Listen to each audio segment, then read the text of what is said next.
Madame, Monsieur, bonjour. Nous sommes le 1er janvier 2000 et j'ai le plaisir, au nom de toute la rédaction de TF1 et de Bruno Cortès, rédacteur en chef de ce journal, de vous souhaiter la meilleure année possible. Je suis très heureuse d'avoir pu achever 1999 avec vous et d'amorcer cette année 2000 en votre compagnie également. Dans le monde entier, on a fait la fête. De Wallis aux îles Samoa, toute la planète a maintenant vécu ce passage symbolique. En France, les grandes villes avaient rivalisé d'imagination et de moyens, avec à Paris un embrasement de la Tour Eiffel magnifique et un spectacle de roues étonnant sur les Champs-Élysées.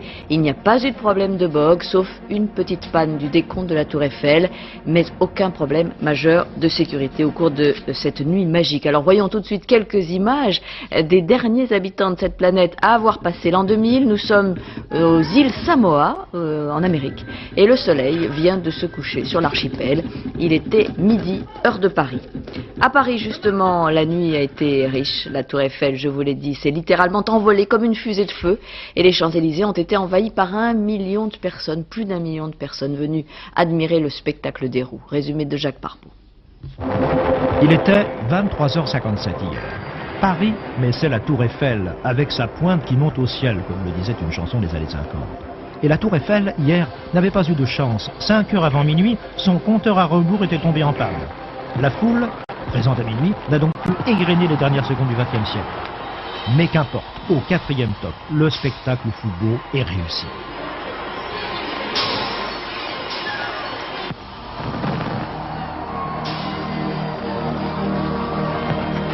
Et si la Tour Eiffel avait pu parler, elle aurait dit « c'était top ».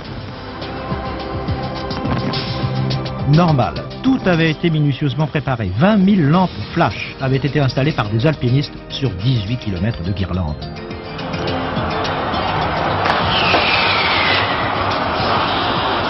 Non, ce n'était pas un champignon nucléaire. Et dans le même instant, à minuit, sur les Champs-Élysées, les 22 roues se mettaient à tourner devant 1 300 000 personnes.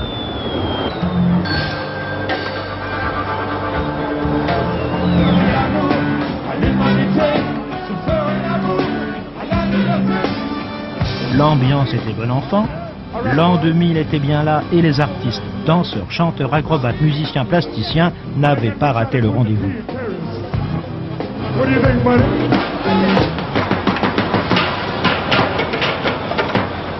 Des artistes venus souvent de ce qu'il est convenu d'appeler les arts de la rue. Et pour célébrer l'an 2000, il fallait bien la plus belle avenue du monde pour présenter des spectacles différents.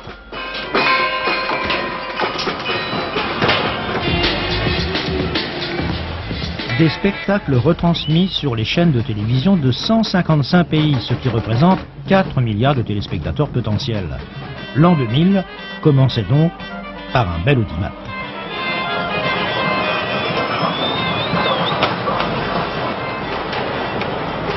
Et vers 2 heures du matin, les roues allaient s'arrêter, alors que la Tour Eiffel, elle, continuait à briller de tous ses éclats en affichant fièrement l'événement.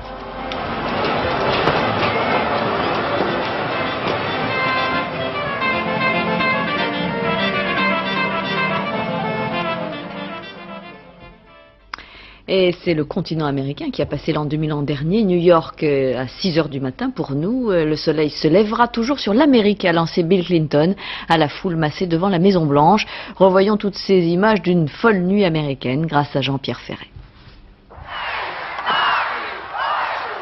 Pendant qu'à Rio de Janeiro, les Brésiliens dessinent leur décompte au rayon laser, à Buenos Aires, les Argentins glissent dans l'an 2000 sur un pas de tango.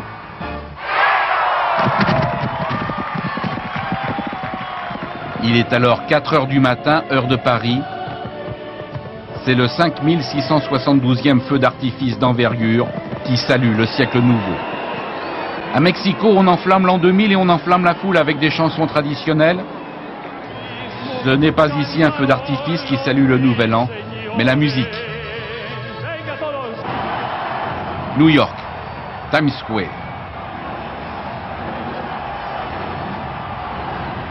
C'est la descente d'une boule de lumière qui scande le décompte. Quand éclate l'an 2000, il est 6 heures à Paris.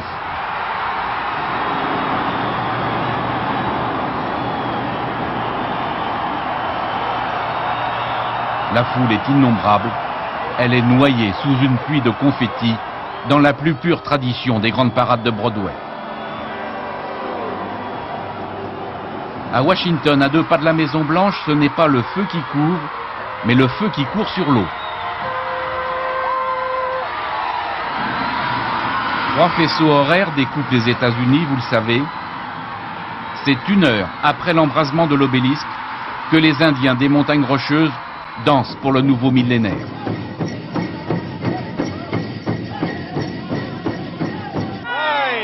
À Hawaï, les dernières secondes du XXe siècle sont décomptées au son des coquillages.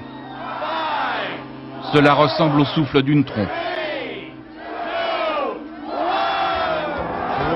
Las Vegas, au pied de la tour Eiffel Casino récemment construite, le ballet des fontaines clôt provisoirement cette tournée de Nouvel An sur le continent américain. Voilà, puisqu'on parle de Tour Eiffel, revenons en France, mais partons pour les régions où l'on a fait la fête également dans la plupart des grandes villes. À Lyon, par exemple, les portes de l'an 2000 avaient été érigées. Les Lyonnais sont venus très nombreux sur la place Bellecour pour assister à un grand concert et entendre notamment cet hymne de l'an 2000 composé par Richard Cochiant et Jean-Jacques Goldman. Jean-Marie Delot et Quincy Russell étaient sur place. Mais le plus important, c'est l'an 2000. Champagne, c'est le titre d'une célèbre chanson de Jacques Higelin, et hier soir, elle était particulièrement de circonstance. C'est lui qui a accompagné Lyon pour entrer en l'an 2000. Scène classique, tout le monde s'embrasse et la ville s'embrase. J'ai un peu de mal à réaliser que c'est l'an 2000, mais je constate un petit peu par le nombre de gens ici, je sais pas trop, franchement je sais pas. Je me pose un peu des questions, j'espère avoir des réponses. Bonne année à vous. Porte de feu, d'air, de terre ou comme ici d'eau, les portes de l'an 2000 ont connu un beau succès. Les Lyonnais se bousculaient au portillon. La poussée à l'entrée est terrible, mais sinon c'est très bien, on est un peu mouillé, c'est tout. Vous désirez pas quelque chose ardemment? Si. Qu'est-ce que vous aimeriez trouver de l'autre côté de la porte? Ah, bien quelque chose qui sort de l'ordinaire. Et c'est quoi qui sort de l'ordinaire? Je sais pas, vous êtes étonné, tout est bon à prendre. Encore enfant à son âge, c'est pas beau ça? On a fait le vœu que ce serait une bonne année pour millénaire. Ce que ça me fait à moi, plein de choses, je sais pas quoi exactement, plein de choses. C'est l'année où j'ai prévu de peut-être me marier, c'est une année très spéciale je pense. Hymne à l'an 2000 et danse africaine ont réchauffé l'ambiance. La date qui a fait rêver des générations de gamins a donc été franchie sans ennui. Hier soir, la majorité voulait y voir un message de paix, de bonheur, bref, un nouveau départ. À Marseille, on célébrait non seulement l'an 2000, mais aussi les 2600 ans de la naissance de la ville. Les Marseillais ont tout de même été un petit peu déçus, car le froid a empêché les spécialistes de tirer le feu d'artifice tant attendu. La ville, d'ailleurs, présente ce matin ses excuses au public, mais vous voyez, il y avait tout de même beaucoup de monde sur le Vieux-Port. Et puis à Strasbourg, là aussi, on a passé les portes de l'an 2000. C'était une porte fabriquée par les pâtissiers de la ville. La fête a battu son plein malgré quelques incidents mineurs. On déplore une quarantaine de voitures brûlées. Jacques Rigboivin, Laurence Claude-Pierre sont nos correspondants. Sous des colombages du XVIe siècle, des milliers de fêtards ont abordé en Alsace les rives du 3e millénaire. Bonne année. Happy New Year from Germany. On est en 2000, on est en 2000. Pas d'embrasement de la cathédrale, la tempête a fragilisé l'édifice, mais plusieurs feux d'artifice, dont celui-ci tiré des fortifications Vauban à l'entrée de la Petite France.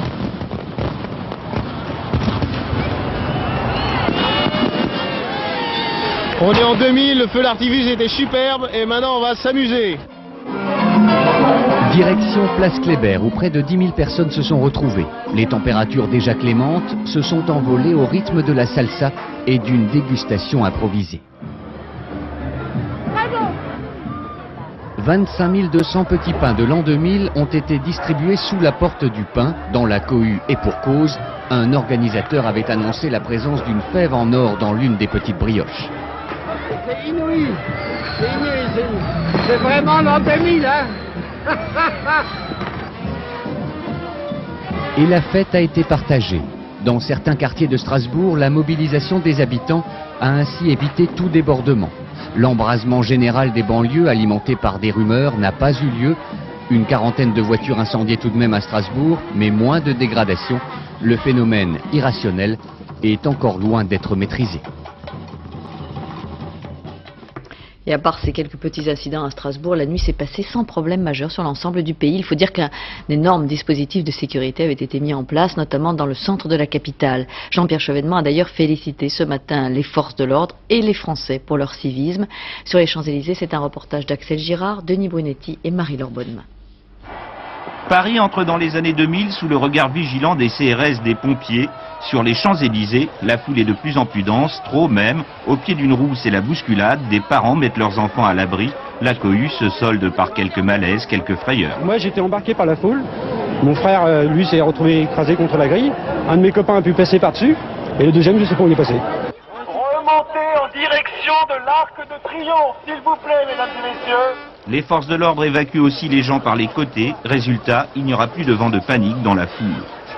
Les pompiers, eux, n'auront pour l'essentiel que des problèmes bénins à traiter, malaises, blessures légères, bref, pas de quoi submerger les hôpitaux. Les policiers redoutaient aussi la présence au milieu de la foule des casseurs, il n'y en eut pas ou presque. Les CRS ont quand même chargé, à l'arrivée, quelques interpellations pour des ports d'armes, des agressions, des jets de bouteilles. Reste l'essentiel, sur la plus belle avenue du monde, la fête n'a pas été gâchée.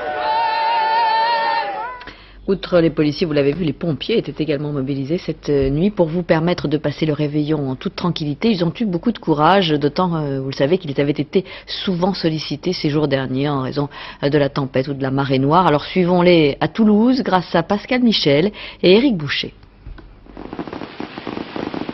Voilà un feu que les pompiers n'auront pas eu à éteindre. Et pourtant, la nuit n'a pas été de tout repos. Ça comme c'était un reçu. Du centre opérationnel aux casernes de tout le département, tout le monde était sur le pont. Car qui dit soirée exceptionnelle dit mobilisation exceptionnelle. Les jours de récupération ont été gelés, ce qui fait on peut compter sur environ un peu plus de 350 sapeurs-pompiers qui sont de garde effective sur le terrain. Et qui peuvent être renforcés rapidement par 200 sapeurs-pompiers qui sont d'astreinte. En quelques heures, les pompiers de Toulouse assureront un peu plus de 70 interventions. La panne d'ascenseur est un grand classique, mais cette fois, le bug de l'an 2000 n'y est pour rien. Bonne année, merci beaucoup. C'est un soulagement, ouais. Les pompiers, ça fait plaisir. Quand on voit des bottes et des pompiers au bout des bottes. Une bagarre avec deux blessés, un lèvre intérieur et l'autre un traumatisme. À Toulouse, plusieurs dizaines de milliers de personnes se sont retrouvées place du Capitole ou au Zénith. De grands rassemblements qui peuvent être synonymes de débordement. Là, ils sont plus portés sur l'alcool, c'est sûr. Et ça entraîne des gestes qui sont pas toujours... qui débordent un petit peu, quoi. Mais ce que redoutent par-dessus tous les pompiers, ce sont les sorties de boîtes de nuit, parfois dramatiques. On n'a pas arrêté, quoi. Voilà, on n'a vraiment pas arrêté. On rentrait, on n'avait même pas le temps de rentrer qu'on repartait. Ça a été... Pour des accidents de ce type? Des petits accidents, oui, et puis autres. Cette année encore s'annonce chargée pour les pompiers de la Haute-Garonne. Ils interviendront près de 30 000 fois. N'oublions pas tout de même également que 600 000 foyers sont toujours privés d'électricité à cause de la tempête. Certains ont tout de même tenté de marquer ce passage en 2000 à leur façon. Un réveillon à la bougie pour beaucoup, comme ici en Gironde où nous rejoignons Myriam Aclil et Annie Lasablière. 20 heures. Les vœux du président résonnent dans la salle des fêtes transformée en banque alimentaire. L'électricité est depuis peu rétablie dans cette partie du village inondé. Certains habitants, eux aussi sinistrés, assurent cette permanence indispensable. Merci beaucoup, allez à voir. C'est un sacré réveillon parce qu'on va le passer ici toute la nuit à trier, à attendre les gens, à réconforter les gens, à essayer de faire le maximum. Il faut être tous solidaires et puis à la place de fêter le réveillon avec les cotons-tiges et tout, on le fera tous ensemble. C'est quoi les cotons-tiges? C'est les serpentins. Ces villageois ont un sacré défi à relever. Donner un air de fête à cette dernière soirée de l'année n'est pas chose aisée. On va essayer, mais... Là vraiment, on n'a pas le cœur à réveillonner du tout. On a été on a eu trop mal là, de voir tout ce qui s'est passé. Saint-Louis, on dirait que c'est qu'il y a eu la guerre, qu'un bombardement, c'est affolant. Un Montferrandais sur 3 vit encore sans électricité. Ce villageois tient à nous faire visiter les vestiges de son habitation, désormais désertée. On ne peut pas dormir, le lit à côté et tout. On avait de l'eau ici. Monsieur et Madame Caillot ont depuis trouvé refuge chez leur fils, lui aussi privé d'électricité. C'est l'an 2000, voilà. Bientôt, d'ici 2 heures presque. Bonne année. Ouais, bonne année. 5, 6, 5, 4, 3, 2, 1. Et de regarder ce spectacle à la télé, ça te fait plaisir? Non, parce qu'ils sont en train de s'amuser, que nous on est en train de... Et nous on est en train de pas s'amuser quoi. Nous on est en pleine inondation. J'ajoute que des générateurs d'électricité qui ont permis aux roues des Champs-Élysées, vous les voyez d'ailleurs à l'instant sur ces écrans, ces générateurs qui ont permis aux routes de fonctionner la nuit dernière seront remis à EDF pour venir en aide justement aux victimes des intempéries. Quant au département touché par la marée noire, il n'avait pas vraiment le cœur à la fête non plus. Il va falloir encore poursuivre les travaux de nettoyage, d'autant que la pollution atteint maintenant le nord de l'île de Ré. Alors rendons-nous à la Baule où l'on a préféré rester discret hier soir, comme nous le montre ce reportage de Delphine Cluzet et Christophe Gascard.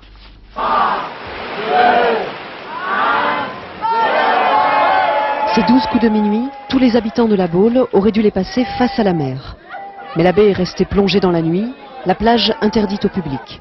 En guise de feu d'artifice, juste quelques pétards pour cause de marée noire. Vis-à-vis des autres communes qui ont énormément souffert, vis-à-vis de tous les gens qui nous ont aidés, que ce soit les bénévoles, les pompiers, tous ceux qui depuis 8 jours travaillent à nettoyer les plages, il n'aurait peut-être pas été très bien non plus, très décent de faire la fête. Une décence mêlée d'une pointe d'amertume pour les habitants. On a l'impression d'être un peu punis, quoi. Mais bon, c'est comme ça, on fait quand même la fête. On a participé de notre côté aussi au démazoutage des plages un peu plus haut dans le Morbihan. Bon, je crois que ça n'empêche pas forcément non plus les gens de... De toute façon, ils font plus ou moins la fête chez eux. Face à l'avalanche des annulations, il a fallu fermer un hôtel de 210 chambres.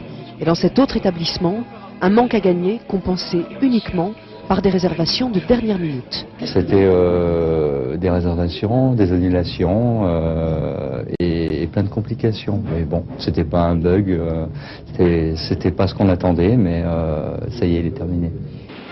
Au petit matin, ceux-là ont quand même choisi de prolonger la fête face à la mer. Une manière symbolique de commencer l'année. Parmi les travailleurs mobilisés la nuit dernière, il y avait naturellement les policiers, les pompiers, on vient de le voir. Et il y avait aussi les agents d'EDF qui doivent réalimenter de très nombreux foyers. Dans certaines régions, ils ont même reçu l'aide de leurs collègues étrangers. En Lorraine, ce sont les Allemands qui sont venus à leur rescousse. Sur place, Dominique Hennequin et Jean-Pierre Mavrassic. C'est un nouvel an dont se souviendront longtemps les 500 000 agents d'EDF en service exceptionnel. Sur le terrain, dès le lever du jour, ils continuent leur mission de remise en service du réseau, sans état d'âme. Tout à fait normal. On ne peut pas faire autrement de toute façon. Là, on est service public, il faut qu'on soit là, c'est tout. C'est vrai que c'est gênant par rapport à la famille, etc. Mais mis à part ça, il y a des gens qui n'ont pas de courant, c'est plus important que la famille, on va dire. Grâce au soutien de l'armée, EDF a gagné 4 à 5 jours. Les lignes hautes et moyennes tensions fonctionnent désormais en Lorraine. De ferme en ferme, c'est un travail de fourmi auquel s'attellent désormais monteurs et exploitants de réseau. C'est le bout du maillage, c'est le raccordement individuel ou c'est des tout petits morceaux de réseau basse tension au bout duquel il y a 1, 2, quelquefois 3 clients maximum. Dans les Vosges, le soutien est venu d'Allemagne. Des techniciens bavarois apportent des groupes électrogènes au village isolé depuis 5 jours. Nous sommes tous volontaires pour venir ici. Et nous sommes très heureux que notre présence soit utile. On est soulagé puisqu'on a récupéré des groupes, donc c'est très sympa, plus ceux qu'on a récupérés à droite et à gauche. Donc maintenant tout le monde sera alimenté. Pour le village c'est très important, pour l'unification puis aussi pour l'amitié franco-allemande. Et comme par magie, avec l'électricité, les sourires sont revenus sur les visages. Ça fonctionne. Je vous le disais en titre, cette nuit de fête s'est passée sans incident majeur et sans que ce fameux boc de l'an 2000 ne vienne perturber le réveillon. Christian Sauter, le ministre de l'économie, s'en est d'ailleurs félicité ce matin, mais il faut rester vigilant car lundi sera une étape importante à passer avec la réouverture de toutes les entreprises, de toutes les banques. Anne-Marie Blanchet, Sébastien Renouille. Pour l'instant, pas de bog. On s'attendait au pire et heureusement c'est plutôt le meilleur qui se profile à l'horizon. Du moins pour le moment. Qu'il s'agisse d'électricité, de nucléaire, de télécommunications, de transport, d'hôpitaux ou de tous les domaines sensibles ou de réseaux gouvernementaux ou de défense, tout a passé sans le problème. Seuls ont été signalés un incident apparemment tout à fait anodin sur une centrale nucléaire au Japon et un problème mineur lui aussi sur un avion de British Airways. Néanmoins, depuis 0 heure, les informaticiens du monde entier passent au peigne fin tous les logiciels pour détecter d'éventuelles anomalies. Ici, Russes et Américains testent par exemple les systèmes de défense. Rien à signaler, mais il ne faut quand même pas vendre la peau de l'ours et attendre mardi. En effet, la semaine dernière, 24% des PME estimaient encore que le problème du bug ne les concernait pas. Et par ailleurs, aucune entreprise n'est à l'abri des nouveaux virus qui se multiplient en la circonstance. Alors les Français ont tout de même vécu un petit bug, celui du décompte de la Tour Eiffel. Rien de grave, un peu de déception seulement. Mais à minuit, tout est rentré dans l'ordre. L'an 2000 s'est affiché à nouveau sur la tour. Les explications de Mathieu Benoît et Jean-Philippe Beckett. Le premier bug. Voilà, le premier bug de la journée. Voici le premier en direct live. Le bug de la Tour Eiffel, mesdames, messieurs, applaudissements. 18h45 hier soir, le bug de l'an 2000 semble avoir fait sa première victime. Après 999 jours et 21 heures de bons et loyaux services, le compte à rebours lumineux installé sur la Tour Eiffel tombe en panne. Des milliers de spectateurs sont déjà réunis au Trocadéro. Vous n'y croyez pas au bug de l'an 2000? Non, au départ on n'y croyait pas, mais là on va finalement finir par y croire. On est venu exprès pour avoir le passage du zéro, et comme en Vendée on a la marée noire, on se rend compte que la marée noire elle est partout. Évidemment, la marée noire n'y est pour rien, et le bug de l'an 2000 non plus. Selon la société d'exploitation de la Tour Eiffel, ce sont 2 micro-coupures d'électricité qui ont effacé la mémoire du compteur. Les techniciens ont dû reprogrammer une par une les 800 lampes de l'écran lumineux. À minuit 45, la Tour Eiffel a pu enfin afficher sa fameuse inscription. Si tout va bien, elle devrait rester allumée durant toute l'année 2000. On le souhaite en tout cas. Parmi les travailleurs de la nuit, il y avait un certain nombre de ministres réquisitionnés pour aider les Français à passer l'an 2000. Lionel Jospin est resté à Matignon, en famille. Martine Aubry et Christian Sauter ont passé le réveillon dans leurs bureaux respectifs, comme ont pu le constater Antoine Lefebvre et Jean-Marc Martineau. Voilà, où est-ce qu'on en est alors? Donc, on a veillé jusque tard dans la nuit à Bercy, un de ces ministères sensibles, pour le passage à l'an 2000. Parce que tout virus a son antivirus. Alors, il y a dans chaque PC un antivirus. Oui. Et le ministre, Christian Sauter, se devait évidemment d'être au milieu de ses troupes, les yeux rivés sur les écrans d'ordinateur. Drôle de réveillon quand même. Des réveillons comme ça, il n'y en a qu'une fois par siècle. Je crois qu'il est très important que l'État, car ici vous êtes au milieu de l'État, puisse garantir à nos concitoyens une bonne qualité de fonctionnement de services publics. Le directeur général est là, en personne. Chez Martine Aubry aussi, il y avait du monde. Inspection de la cellule de veille ministérielle. Jusque-là, tout va bien. La Terre continue à tourner. Le temps de jeter un œil sur une grande voisine pétaradante. Et de formuler des vœux pour l'année qui s'ouvre. Je crois que les Français ont montré que la solidarité, ils savaient faire, mais il faudrait qu'ils le fassent aussi dans le quotidien et qu'on apprenne à vivre de manière plus fraternelle. Bonne année. Restait ensuite à se pencher sur un bébé de l'an 2000, mais à l'hôpital d'Éclair, cette nuit-là, pas de naissance. Vous la gardez? Moi j'aime bien. Ça fait longtemps que j'en ai pas eu. Oriane est née le 31 décembre 1999 à 17h50 et c'est aussi bien comme ça. Et pour qu'une fête soit complètement réussie, il faut qu'elle soit bien organisée. Pour cela, d'innombrables métiers sont réquisitionnés. Et bien sûr, les agents des hôpitaux, on l'a vu, et on va le voir aussi dans un instant, des cuisiniers, des dépanneurs d'ascenseurs. Ils ont tous courageusement travaillé la nuit dernière. Audrey Crespo et Hugues Bouchard ont passé la nuit auprès de certains d'entre eux. On les appelle les forçats du réveillon. Ces personnes qui, par milliers, ont passé une nuit très professionnelle. Tout d'abord à Bercy, 35 informaticiens guettent l'incontournable bug. Nous venons à l'instant de passer en l'an 2000. Pour l'instant, tout se passe bien. Donc vous voyez qu'on est en train de surveiller un petit peu nos serveurs et que les premières impressions sont bonnes. Mais travailler cette nuit ne laisse-t-il pas tout de même un goût amer? J'aurais préféré passer le réveillon en famille, bien sûr, mais enfin bon, c'est une ambiance aussi particulière et puis Non, ça se passe très bien. Certains sont même ravis de servir des personnes qui, elles, fêtent allègrement l'événement. C'est mon travail, ça me fait plaisir. Puisqu'après ça, on va faire la fête, c'est pas terminé. Et pour veiller aux lumières de la nuit et déjouer le méchant bug, 15 500 agents EDF passent leur nuit dans des postes sources.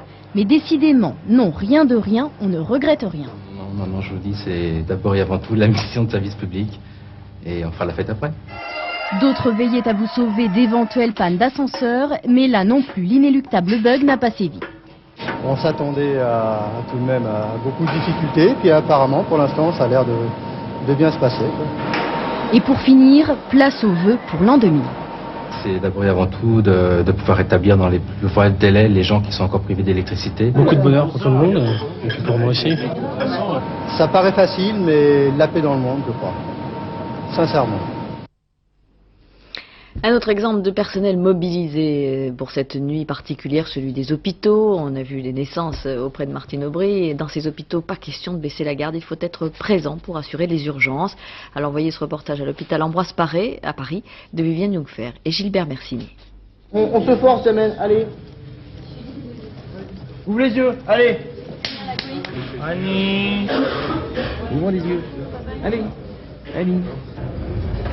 Balai de porte, la Croix-Rouge succède aux pompiers, qui succèdent au SAMU. Ambiance fébrile, presque électrique cette nuit, aux urgences de l'hôpital Ambroise Paré de Boulogne. Beaucoup de malaise, beaucoup de boissons. Et par contre, bon, on a eu blessures, coups de couteau, il y a des crises d'épilepsie. C'est pas très reluisant pour l'instant. 1h du matin, premier blessé sérieux. Une femme qui a fait une chute de près de 10 mètres au Trocadéro. Une grille s'est effondrée sous ses pieds. 1h30, premier jet de bouteille. Vaccination contre le tétanos. Vaccination. Et il y en aura plusieurs autres. 2h20, le SAMU à nouveau. Soudain, tout le monde s'affaire autour de ce jeune homme. Radio, NFS, gaz. C'est une plaie par arme blanche. Ça n'a pas l'air trop grave. Rien de grave, mais ça n'a pas arrêté de la nuit. Ici, comme dans beaucoup d'autres hôpitaux, les effectifs des urgences avaient été doublés et personne n'a vu le temps passer. Il y a eu du monde quand même, il y a eu beaucoup de monde. Je pense que c'est pas encore fini. Et il y a eu pour l'instant, ce qui est le plus prédominant, c'est le nombre d'ivresses et l'importance des ivresses qu'on a chez des gens jeunes. Le coup de feu a duré jusqu'à 4h du matin. Une nuit de fête, à peine plus agitée que les autres urgences. Mais heureusement, avant, tous les personnels hospitaliers avaient tenu à passer le cap de minuit dans la tradition. Puis n'oublions pas que dans les hôpitaux et les cliniques, il s'est aussi passé un certain nombre d'événements heureux, ces fameuses naissances des bébés de l'an 2000. En France, c'est une petite Savoyarde qui s'appelle Clémence, c'était la première. Dans toutes les maternités, on a célébré l'arrivée du premier enfant du millénaire, comme ici à l'hôpital Bichat à Paris, où se sont rendus Fatima Medouni et Sylvain Gillaume. C'est la première bébé de l'an 2000, mais il arrive un peu trop tôt. Ouais.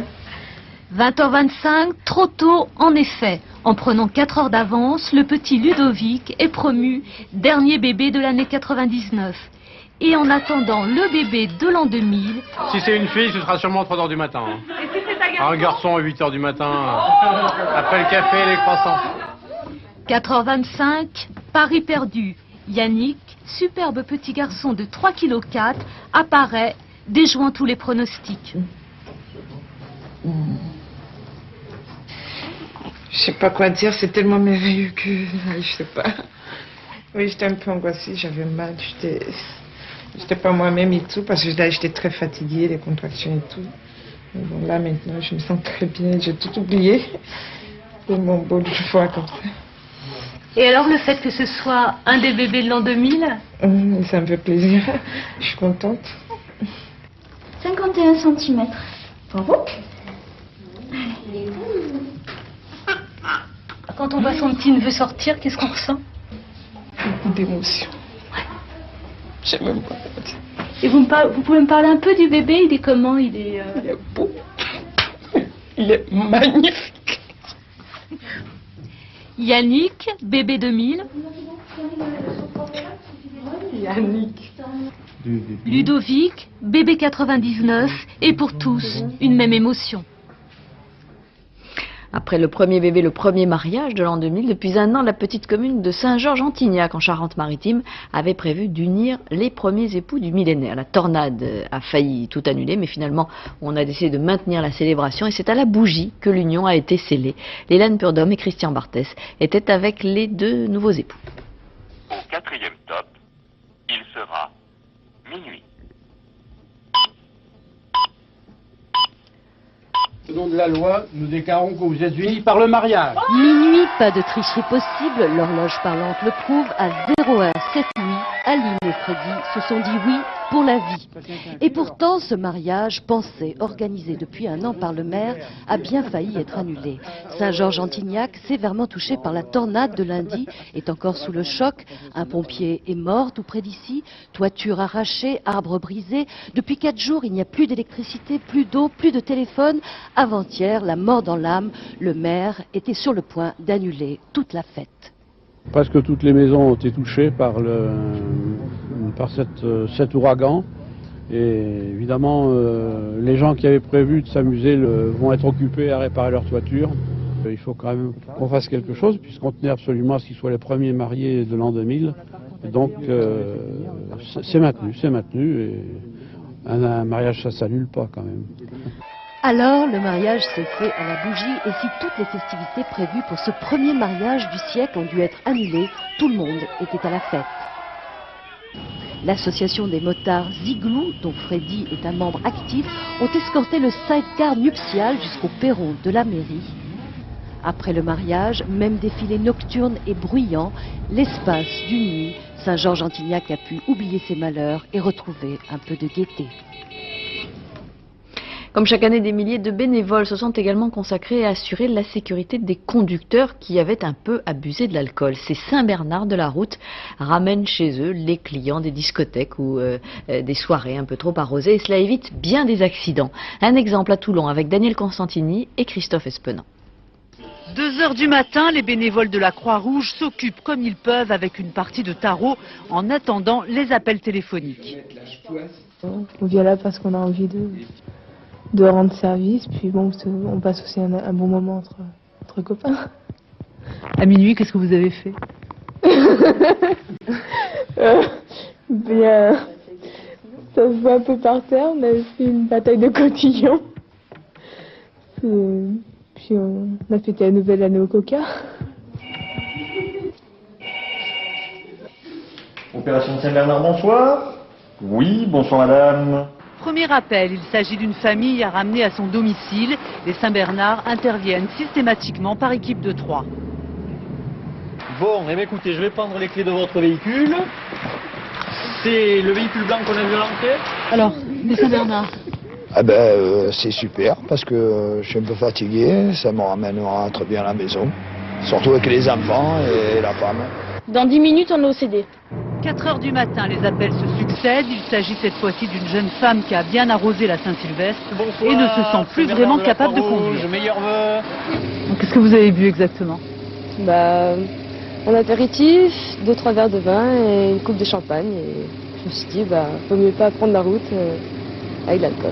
Nous avons pu nous apercevoir que l'année passée, il y avait eu une recrudescence de près de 100% du taux de mortalité lors des accidents de la circulation dans la nuit du 31. Et je pense que l'opération a été reconduite pour essayer de faire diminuer ce taux. Et au-delà de cette nuit du 31 décembre, cette action vise aussi à inciter les conducteurs à se méfier de l'alcool au volant toute l'année. Et il faut être d'autant plus prudent sur les petites routes de montagne. Le mieux était de rester hier soir, en tout cas dans son chalet ou à l'hôtel, si l'on se trouvait dans une station de sport d'hiver pour ce réveillon. Un réveillon au fond devant un bon feu de cheminée auquel ont assisté Amel Arfaoui et Patrick Delporte. Les étoiles ont filé au-dessus des montagnes. Comme 1000 signes dans le ciel, 99 s'en va, mais partout, ce fut avec la même féerie.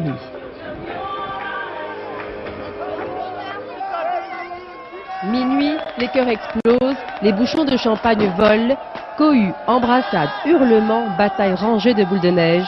Bienvenue dans le 3e millénaire.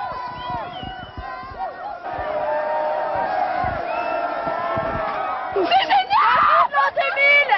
L'an 2000! Non mais là il y a une super ambiance, mais c'est un peu dangereux ça! Les murs, j'ai comme des queues de pelle. Mais c'est la bonne année. Plein de trucs à explorer et on va les faire. On a l'âge pour, on a encore 40 ans pour le faire, 60 ans, on va le faire. Ça va être terrible. Un nouveau millénaire. On a mangé une bonne raclette, ensuite on est venu sur les pistes, on a bu du champagne là-haut, en bas, et après on va en boîte du minuit. En plein air, dans les bars ou boîtes, le millénium a été dansé par tous. À Tignes, Val d'Isère, Courchevel, La Plagne, aux Arcs, toutes les vallées ont résonné des sons des discothèques jusqu'à l'aube.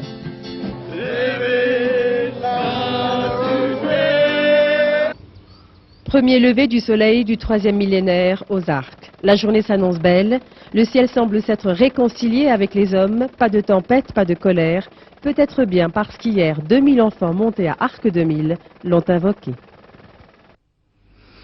Mais n'oublions pas à ce stade du journal, bien sûr, les sinistrés de la tempête et de la marée noire, également les plus démunis d'entre nous. Grâce aux associations, certains ont tout de même pu réveillonner. Hier soir, une grande fête de solidarité avait ainsi été organisée à Paris, à la Cité des Sciences, à la Villette, pour permettre aux exclus de retrouver un peu d'espoir. Dominique Lerin et Martini Fergan étaient présentes.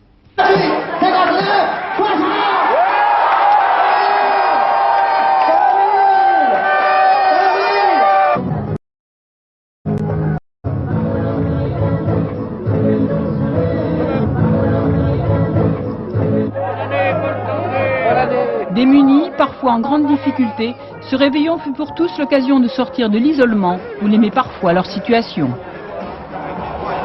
Je suis contraint de venir ici. Je ne peux plus me permettre de faire des festivités. Pour pas être seul, voilà. Un repas copieux, de la musique, de la bonne humeur, un vrai réveillon qu'une armée de bénévoles sert avec enthousiasme. Parce que pour moi, passer à l'an 2000, c'est une chose extraordinaire et je pense que la manière de la passer le mieux possible, c'est d'être avec eux et en fait, c'est ici qu'on s'amuse le plus. Chacun oublie peut-être ses soucis quelques instants, mais les vœux formulés pour l'avenir sont réalistes. Qu'est-ce que vous attendez de l'an 2000? Tout. L'amour, l'argent. C'est d'arrêter les guerres et les morts, surtout. Ça, c'est très important. Et surtout aussi, qu'il y a beaucoup de travail pour tout le monde, que tout le monde soit pas autour de nous. On voit moins de clochards dans les rues. Plus de compréhension entre les gens. Moins de méchanceté quand même. Parce que quand on est au niveau bas, on est vite rejeté.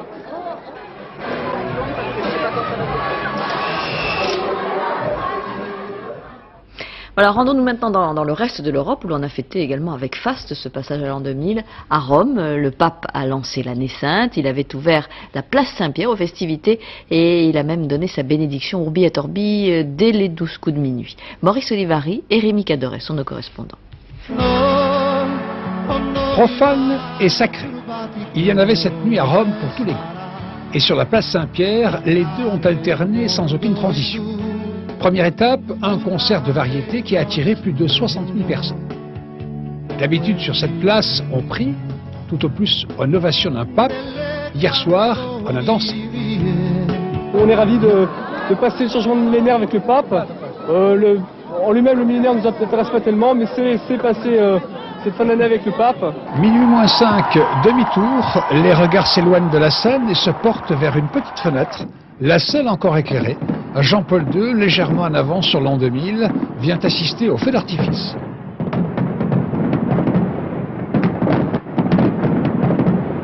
Puis vient l'instant de la bénédiction, toujours précédé des vœux du Saint-Père. Bonne année à tous les hommes et femmes de tous les coins de la terre, dit Jean-Paul II. Je vous souhaite une année riche de paix, une année sereine et heureuse. Un peu plus loin, sur la place du peuple, regardez bien, les vœux sont très arrosés. Et pourtant, sous cette avalanche de bouchons de liège, on ne relèvera aucun blessé. Il y aura eu tout de même en Italie 3 morts pour cause d'utilisation de pétards de fabrication illégale. Et puis à Londres, les Anglais avaient voulu, eux, organiser le feu d'artifice le plus somptueux du monde. Après l'inauguration du dôme du millénaire, la Tamise s'est embrasée, et tout cela en présence de la reine et de Tony Blair, le Premier ministre. Des cérémonies grandioses auxquelles ont assisté Patrick Bourrat et Nicolas Ruel. Big Ben a fait basculer l'Angleterre en l'an 2000 sous une petite bruine. Le pays berceau du temps universel a dépensé beaucoup d'argent pour ce feu d'artifice un peu décevant. La rivière de feu qui devait embraser la Tamise a été éclipsée par un feu d'artifice classique sur 7 km de long. Sous le dôme du Millennium, la reine semblait un peu coincée entre son mari le prince Philippe et Tony Blair, le Premier ministre, et avait perdu les paroles de l'adieu à l'an 1999, probablement parce que le chant était écossais. 10 000 invités des VIP off-course ont assisté à un spectacle hétéroclite sous cette immense assiette renversée dont personne ne sait ce qu'elle va devenir maintenant. C'était aussi une fête populaire très réussie sur les bords de la Tamise où près de 3 millions de personnes s'étaient massées, les 9/10 très jeunes. La preuve que la génération du portable et d'Internet aime aussi la chaleur des grandes foules et les délires assez arrosés. C'est fabuleux, c'est vraiment super. C'est une super soirée ce soir à Londres. C'est fantastique, c'est génial, il fait un peu froid, mais c'est super. On s'amuse quoi, c'est l'éclat total. À part 3 personnes tombées dans la Tamise, aucun incident majeur à déplorer. La dispersion a été longue et pénible dans un Londres totalement paralysé. Seul couac, la plus grande roue panoramique du monde est toujours interdite au public. Pour raison de sécurité, elle ne devrait démarrer que le 1er février.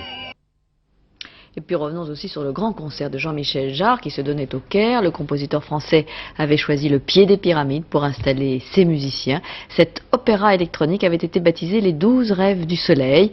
Voyez le reportage de Catherine Gentil et Thierry Froissart. La soirée continue dans ce mélange d'amour, d'électronique et de vieilles chansons arabes pour le plus grand plaisir du public.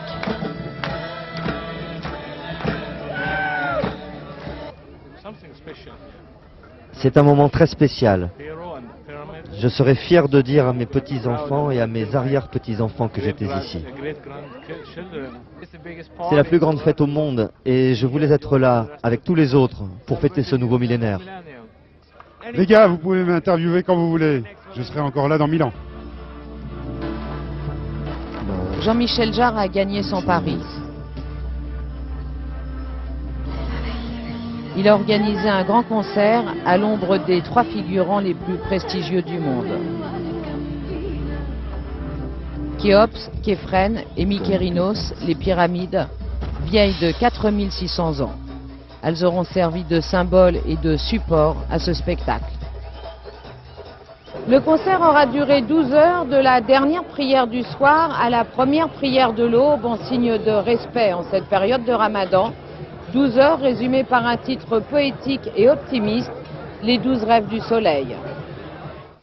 Partons maintenant pour une région du monde, hélas, touchée par la guerre il y a quelques mois, le Kosovo. Les Albanais et les Serbes sont toujours dans une situation d'hostilité et ils ont fêté la nouvelle année, chacun de leur côté, sous la surveillance des soldats français. Patricia Lémonière et Olivier Calmet étaient à Mitrovica. Le pont de Mitrovica, ce pont qui symbolise la haine entre les deux communautés et leur incapacité à se réconcilier, est devenu pour un instant un lieu de fraternité. L'administrateur du Kosovo, les 2 chefs, serbes et albanais de la ville, se sont retrouvés pour se serrer la main à 20 h. Un gendarme français a sonné l'hymne européen. La nuit de la Saint-Sylvestre commençait. Les mots ont été employés de la même manière et par 2 personnes différentes, les mêmes mots pour dire notre avenir c'est une ville unie.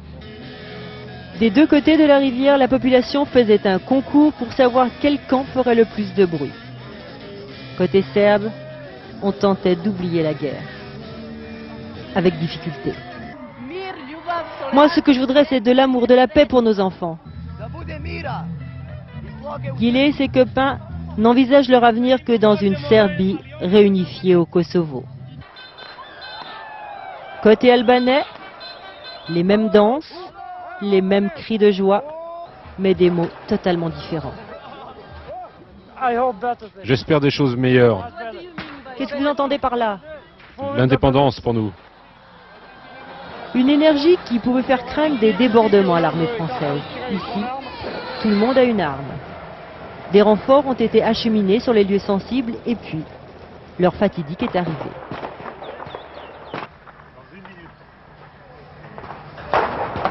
Pas question pour autant d'oublier la réalité. Bon, c'est un premier geste, c'est une étape.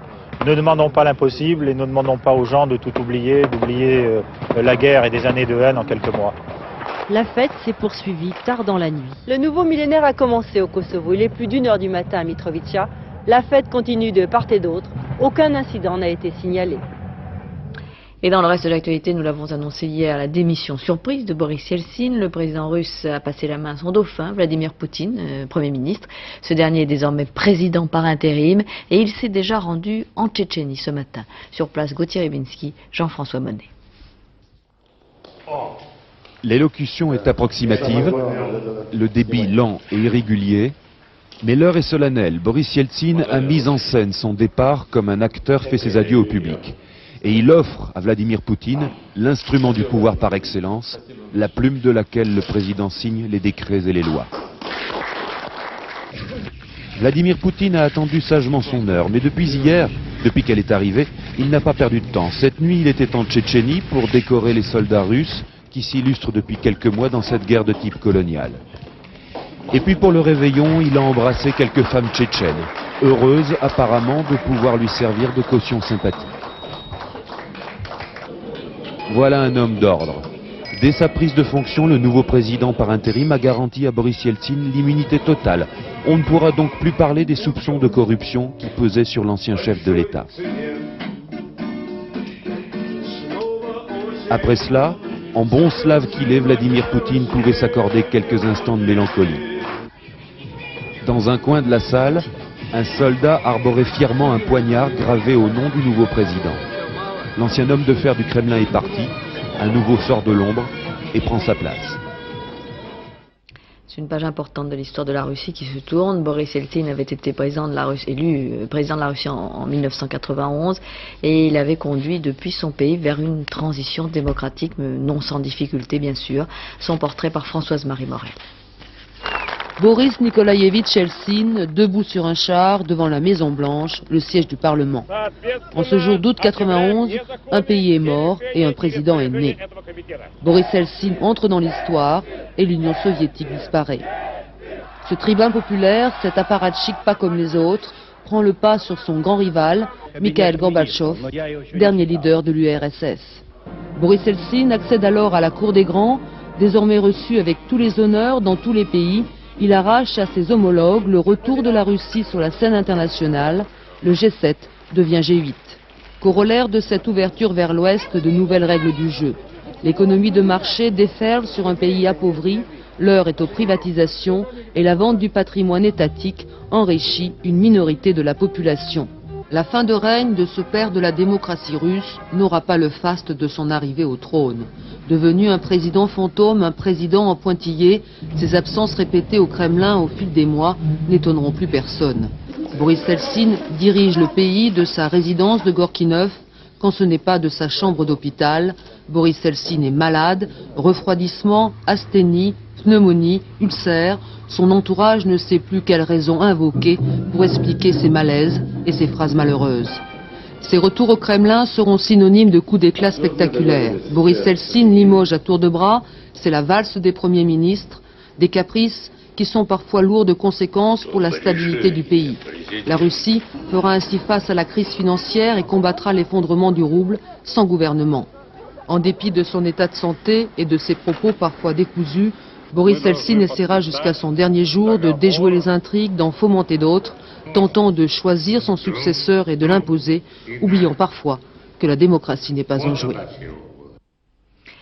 Retour en France avec un événement ce matin à Paris, la réouverture du Centre Pompidou. Le centre a été inauguré par Catherine Trautmann. Vous voyez ici accueilli par Jean-Jacques Ayagon, le président du centre.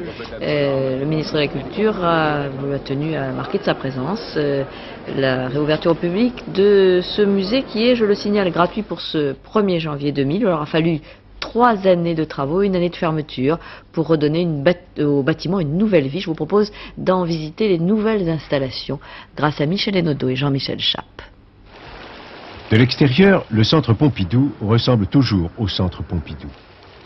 La peinture récente donne l'éclat du neuf à une architecture d'inspiration industrielle. C'est donc à l'intérieur que se trouve le changement, 8000 mètres carrés supplémentaires pour les activités culturelles, mètres carrés libérés pour l'essentiel par le déménagement des bureaux. Grâce à une conception nouvelle, plus claire, le centre Pompidou, en quelque sorte, s'aère. Il doit être lisible pour ses visiteurs, que chaque visiteur se rende compte du déploiement de ce bâtiment, de sa qualité, des effets scénographiques qu'il offre, les vues sur les terrasses, les vues sur l'extérieur. Donc partout où ce bâtiment est une mise en scène, nous avons souhaité redégager ces mises en scène. Gratuite, ouverte à tous, dotée des branchements indispensables aux ordinateurs personnels, la BPI, Bibliothèque publique d'information, offrira à partir du 26 janvier 400 places de plus qu'avant travaux. Nous souhaitons que le public non étudiant comprenne que la bibliothèque est aussi pour eux. Donc on a essayé dans l'offre de mettre en valeur tout ce qui s'adressait à tout le monde et non pas uniquement dans le cadre d'études. Études et création plastique contemporaine définissent les lignes de force du Musée national d'art moderne. C'est lui qui vient d'acheter ce tableau de Picabia, de restaurer ce décor de Picasso et qui est, semble-t-il, le principal bénéficiaire du coût des travaux. Nous arrivons vraiment, dans la création actuelle, nous pouvons vraiment prétendre à être la collection de référence pour la compréhension de la création du XXe siècle. Rénové, transformé, le centre Pompidou a rendez-vous samedi 1er janvier avec le public. Ce samedi, donc 1er janvier, avec la gratuité pour le public qui veut voir ce nouveau centre Pompidou. Quelques images encore de fête avec le grand bal donné hier soir à Versailles. C'était la première fois depuis 200 ans que l'on dansait au château. Danseurs et musiciens s'étaient mis en costume et une partie de la recette du dîner a été versée pour la réparation des dégâts causés dans le parc par la tempête. Viviane Bassel et Francis Maresco étaient là. Le roi Louis XIV recevait en son château hier soir. Et les invités étaient venus nombreux de Russie, d'Italie ou d'Amérique pour visiter tout d'abord les grands appartements où ils ont pu assister aux préparatifs de la fête comme s'ils étaient en 1668. Duo de clavecins et de flûtes, leçons de danse dans la galerie des glaces, leçons de maintien dans le salon de Diane. Vous faites exprès, monseigneur. Juste avant le dîner, ordonné comme au temps du roi Soleil. Plaisir des yeux et du palais mêlés, joie de l'esprit et de la danse, les invités sont restés à table pendant plus de 3 heures, sans une lassitude, juste avant le magnifique embrasement du château, pour saluer le 3e millénaire, à la façon de notre roi Soleil, grandiose. Enfin, ce fut le bal du roi, qui en 1668, certes, ne connaissait pas encore la valse, qui ne connaissait d'ailleurs pas non plus les caméras, mais qu'importe, l'hommage, reconnaissons-le, fut à la hauteur.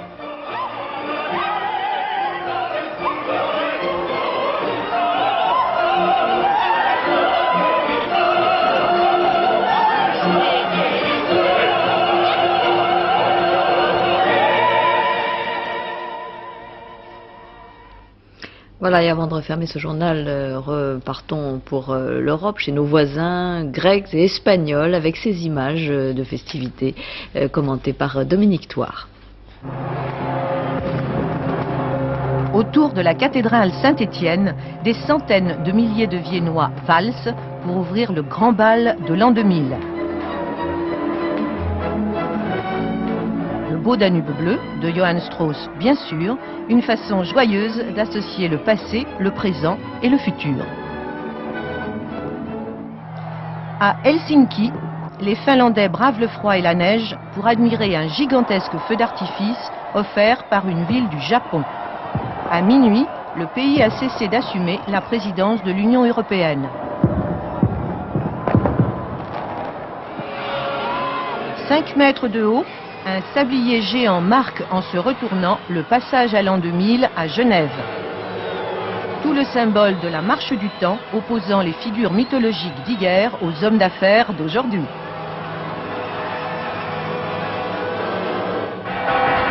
Place Puerta del Sol au centre de Madrid. Les Espagnols avalent 12 grains de raisin au son des 12 coups de minuit en formulant 12 vœux. Entre 2 feux de Bengale, cette tradition centenaire crée elle aussi un lien entre le passé et le futur. Mais le plus beau symbole de toutes ces festivités européennes, c'est l'embrasement de l'Acropole à Athènes. Un rocher sacré des temples chargés d'histoire et baigné de lumière, un hommage superbe à une civilisation antique dont nous sommes tous les héritiers, même à l'aube de l'an 2000.